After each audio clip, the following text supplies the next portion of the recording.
আসসালামু আলাইকুম everyone, welcome to my channel. যদি ভিডিওটি ভালো লাগে থাকে অবশ্যই লাইক, শেয়ার এবং সাবস্ক্রাইব করতে ভুলবেন না।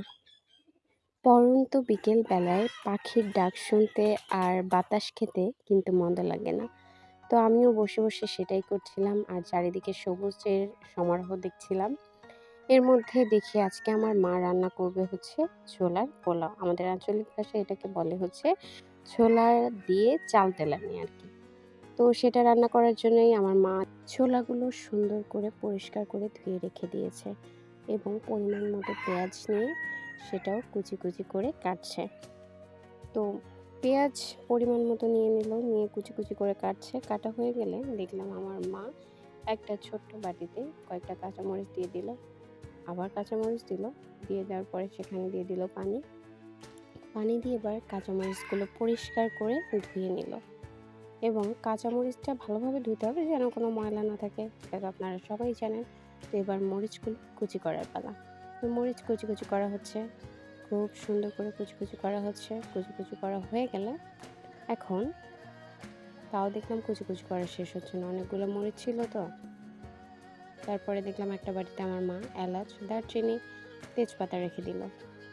তারপর ওই একই বাটিতে আবার দেখলাম হচ্ছে জিরা রেখে দিল। তো জিরাটা রেখে দিল সব কিছু যেন একসাথে কড়াইয়ে দিতে সুবিধা হয় আর কি, সেই জন্য। তো দিয়ে দেওয়ার পরে ছোলার উপরে, ধুয়ে রাখা ছোলার উপরে পরিমাণ মতো আদা বাটা, রসুন বাটা, পেঁয়াজ বাটা, হলুদ, লবণ, মরিচ সব কিছু দিয়ে রেখে দিল। এর মধ্যে আবার মশলার বাটিটা আমি আবার একটু ঘুরাই ঘুরাই দেখতেছি যে সব ঠিকঠাক। এবার মাটির চুলায় কড়াইটা বসায় দেওয়া হলো। তারপর দেখি আম্মা চুলায় আগুন দিয়ে দিল, জালটা দাউ দাউ করে জ্বলে উঠলো।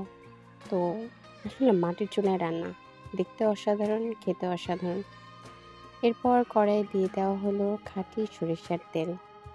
সেই খাঁটি সরিষার তেলটা যখন গরম হয়ে গেল সেখানে দেওয়া হলো পেঁয়াজ কুচি, কাঁচামরিচ কুচি। দিয়ে দেওয়ার পরে নাড়ানাড়ি করতে হলো, অনেকক্ষণ নাড়তে হবে যেন পেঁয়াজগুলো হালকা বাদামি বাদামি হয়ে যায়। তো এর মধ্যে আবার তেজপাতা, এলাচ, দারচিনি যেটা আলাদা করে রাখা ছিল সেটাও দিয়ে দেওয়া হলো। দিয়ে আবার নাড়ানাড়ি করতে হবে, প্রচণ্ড নাড়ানাড়ি করতে হবে। এর মধ্যে আমি আবার দেখলাম যে চুলায় কেমন জাল জ্বললাই। তো সেটা দেখার জন্য বারবার ক্যামেরা এদিক ওদিক করতেছিলাম, সেজন্য একটু ক্যামেরা কাঁপাকাঁপি করতেছিল। তো এটা কিন্তু ব্যাপার না, তাই না? সব পরিমাণ মতো করে রাখা ছিল। তো ছোলাগুলো কড়াইয়ে দিয়ে দেওয়ার পরে সুন্দর করে মশলা মিশাইতে হবে ছোলাগুলোর গায়ে গায়ে। এই কাজটা কিন্তু প্রেশার কুকারেও করা যেত, কিন্তু না, আমার মা এটা প্রেশার কুকারে করবে না। সে তার ব্রিটিশ আমলের পুরনো কড়াইতেই এটা রান্না করবে।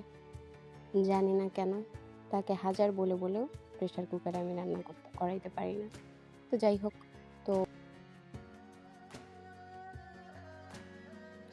তো এবার সুন্দর করে নাড়ানাড়ি করে পানি দিয়ে দেওয়া হচ্ছে পরিমাণ মতো।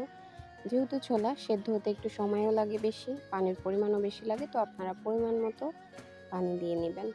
পরিমাণ মতো পানি দিয়ে ঢাকা দিয়ে রাখতে হবে কিছুক্ষণ। আবার পানি দিয়ে দিল আমার মা, আমি এটা বলতে ভুলে গেছি। যাই হোক, তো ঢাকা দিয়ে রাখতে হবে, আগুন দাউ দাউ করে জ্বলছে যেন সেদ্ধটা তাড়াতাড়ি হয়। তো ঢাকা দিয়ে কিছুক্ষণ রাখার পরে এত গরম ছিল বাবারে বাবা। তো যাই হোক, আমি আবার দেখলাম যে কেমন টকবক করে জ্বলতেছে, সরি ফুটতেছে। আমার আম্মা আমাকে নিষেধ করলো, তুই আবার হাত দিস না। আমি আবার হাত দিলাম এবং দেখলাম যে আসলে কেমন টকবক করে ফুটতেছে, অনেক টকবক করে ফুটতেছিল। এর মধ্যে আম্মা আবার কী করলো, পোলার যে চালটা সেটা আবার মেপে নিচ্ছিল যেন পরিবারের সবার ঠিকঠাক মতো হয় আর কি, কম পড়লে তো আবার সমস্যা। যাই হোক, তো চালগুলো এবার সুন্দর করে ধুয়ে নেওয়ার পালা, পরিষ্কার করে ধুয়ে নেওয়ার পালা।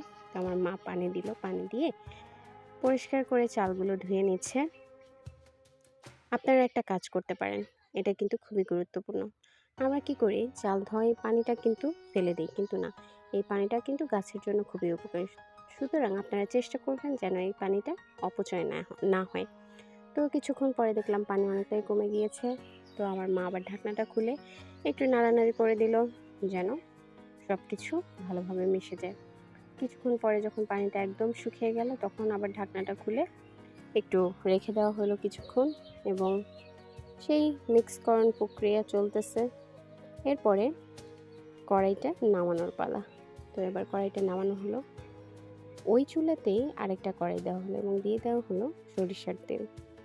সরিষার তেলটা দিয়ে দেওয়ার পরে সেই সরিষার তেলে দিয়ে দেওয়া হলো পেঁয়াজ কুচি এবং পেঁয়াজ কুচিটা পরিমাণ মতো দিয়ে দেওয়ার পরে সুন্দর করে নাড়ানাড়ি করতে হবে যেন পেঁয়াজটা হালকা বাদামি বাদামি হয়ে যায়। তো পেঁয়াজটা যখন হালকা বাদামি বাদামি হয়ে যাবে সেখানে দিয়ে দিতে হবে মরিচ কুচি, দারচিনি, এলাচ, তেজপাতা, এগুলো সবই একটু একটু করে দিতে হবে আর কি। তো ভাজাভাজি হয়ে গেলে চালটা দিয়ে সুন্দরভাবে মিশাইতে হবে যেন প্রত্যেকটা চালের গায়ে মশলাগুলো ভালোভাবে লেগে যায়। আসলে আমি তো রান্নায় খুবই আনাড়ি, তো আমি আনাড়িভাবেই আপনাদেরকে বর্ণনা দিব, এটাই স্বাভাবিক। তো আপনারা ক্ষমা সুন্দর দৃষ্টিতে দেখবেন। তো দেখলাম চালের উপর আমার মা হলুদ গুঁড়ো, লবণ পরিমাণ মতো দিয়ে দিল। ও মনে রাখবেন কিন্তু ছোলাতেও লবণ দেওয়া ছিল, সুতরাং লবণটা অবশ্যই পরিমাপ করে দিবেন। তো চালটা ভাজা হয়ে গেলে সেখানে দিয়ে দেওয়া হলো পানি। পানি দিতে হবে আবার পরিমাণ মতো যেন চালটা ফুটে, কারণ শুধু শুধু চাল তো আর খাওয়া যাবে না, তাই না? তো যাই হোক, একটু পরে দেখি পানি অনেকটাই কমে গেছে। এত তাড়াতাড়ি পানি কমে যাওয়া দেখে তো আমি ভয় পাইলাম যে চালটা ফুটবে কিনা, কিন্তু না, চাল কিন্তু ফুটবে। মারা তাদেরকে তো আবার বলে দিতে হয় না, তাই না? একটু পরে যখন পানি শুকিয়ে যাওয়া ভাব, তখন ঢাকনাটা খুলে দিয়ে দেওয়া হচ্ছে ছোলা। তো এবার এই ছোলাটা দিয়ে সুন্দর করে আবার মিশাইতে হবে পোলার সেই চালের সাথে, যেন প্রত্যেকটা চালের সাথে ছোলা লেগে লেগে থাকে এবং খাওয়ার সময় দাঁতের নিচে পড়ে। তো আমার মা সেটাই করছে, সুন্দর করে মিক্স করে নিল ছোলার সাথে চালগুলো, নিয়ে নেওয়ার পরে আবার ঢাকা দিয়ে দিল কিছুক্ষণ। তো ঢাকা দিয়ে রাখার পরে আবার ঢাকনাটা উঠায় দেখলাম যে পানি প্রায় অনেকটাই কমে গেছে, হালকা একটু পানি আছে। তো সেটা থাকলে ব্যাপার না, আবার একটু ঢেকে চুলার উপর রেখে দিলে ওটা নিঃসন্দেহে আবার কম হয়ে যাবে। তো সেটাই করা হলো, সুন্দর করে ঢাকা দিয়ে রাখা হলো চুলার উপরে। এরই মধ্যে আমি আবার হাতে চুড়ি পরে একটু ঢং করে নিলাম যে কেমন লাগতেছে আপনারা জানাতে কিন্তু ভুলবেন না। তো এবার রান্না শেষ। পোলাওটা খেতে কিন্তু অসাধারণ হয়েছিল। পরিবেশনটা যদিও স্টিলের বাটিতে, কিন্তু তারপরেও কিন্তু অসাধারণ। গ্রামে আসলে সব কিছু বেশিরভাগই স্টিলের জিনিসপত্র ব্যবহার করা হয়, সুতরাং আপনারা ট্রাই করতে ভুলবেন না। Thanks for watching this video. Thank you so much, guys.